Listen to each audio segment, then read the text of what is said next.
பிரியமானவர்களே. வேதம் சொல்லுகிறது தேவனாலே கூடாத காரியம் ஒன்றுமில்லை என்று வேதத்துல வாசிக்கிறோம். ஆண்டவர் அவர் முடிய பண்ணுகிற தேவன். மனுஷனால் எதையெல்லாம் கூடாததா இருக்கிறதோ அதையெல்லாம் கர்த்தர் அவர் கூட பண்ணுகிற தேவனா இருக்கிறார். மனுஷனாலே கூடாதவைகள் தேவனாலே கூடும் என்று சொல்லப்படுகிறது. ஆகவே தேவனிடத்தில் விசுவாசத்தோடு நம்பிக்கையோடு நம் கர்த்தரை நோக்கி பார்க்கும்போது கர்த்தர் கட்டாய அற்புதத்தை செய்வார். பிரியமா ஆண்டவரை விசுவாசியுங்கள்.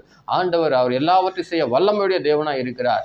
நீங்கள் விசுவாசம் உள்ளவர்களாய் ஜெபத்தில் எவைகளை கேட்பீர்களோ அவைகள் எல்லாம் பெறுவீர்கள் என்று ஆண்டவர் சொல்லியிருக்கிறார் அல்லவா? ஆக விசுவாசத்தோடு நம்பிக்கையோடு ஆண்டவரிடத்துல வாருங்கள். ஆண்டவர் ஒருவனையும் அவர் புறம்பே தள்ளுவதில்லை. வருத்தப்பட்டு பாரம் சுமக்கிறவர்களே, நீங்கள் எல்லாரும் என்னிடத்துல வாருங்கள், நான் உங்களுக்கு இளைப்பாறுதல் தருவேன் சொன்ன தேவன்.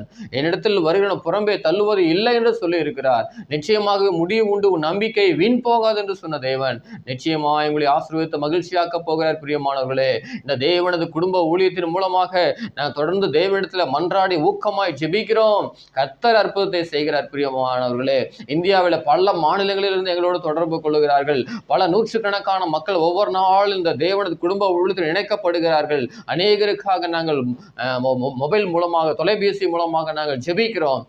கூகுள் மீட் வழியாக கூட்டங்களை நடத்தி மக்களுக்காக ஜெபிக்கிறோம்.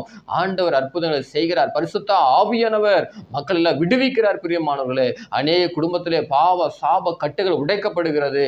குழந்தைய பாக்கியம் நீங்குகிறது.